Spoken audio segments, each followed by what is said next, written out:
ناظرین، عقل اور نفس کا مقابلہ مجنوں اور اس کی اونٹنی کے جھگڑے کی طرح ہے۔ مجنوں کو معلوم ہوا لیلا آ رہی ہے تو وہ اس کے استقبال کے لیے چلا۔ جس اونٹنی پر وہ سوار ہوا اس کے بچے کو گھر چھوڑ گیا۔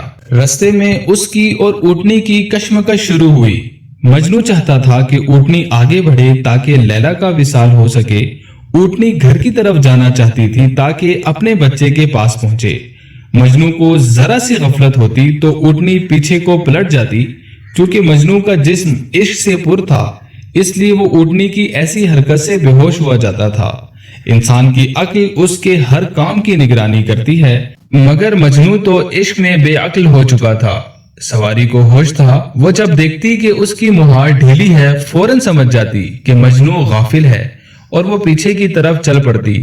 جب مجنوں کو ہوش آتا وہ دیکھتا کہ اونٹنی میلوں پیچھے واپس ہو گئی ہے۔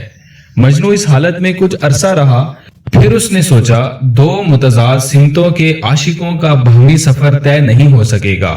اونٹنی مجنوں کا راستہ کھوٹا کر رہی ہے اور مجنوں اونٹنی کے لیے خرابی ہے۔ مجنوں نے اونٹنی کو چھوڑ دیا اور خود چل پڑا۔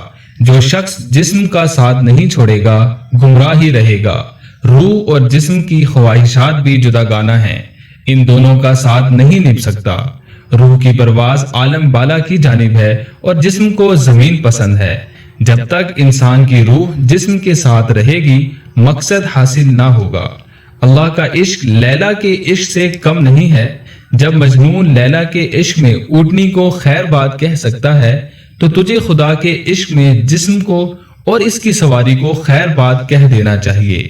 اللہ کے راستے کا گین بن جا اور لڑکتا ہوا اس کے دربار تک پہنچ جا۔ اللہ کے اس عشق کے سفر کا آغاز مرشد کے عشق سے شروع ہوتا ہے۔ اس سفر میں ابتدا تو خود کرے گا، پھر اللہ کی جانب سے کشش شروع ہو جائے گی۔ جذبے خداوندی سے جو رفتار ہوگی وہ محض عطائے خداوندی ہے۔ یہ خدائی جذب عام جذب نہیں ہے جو ہر راستے میں حاصل ہو جائے۔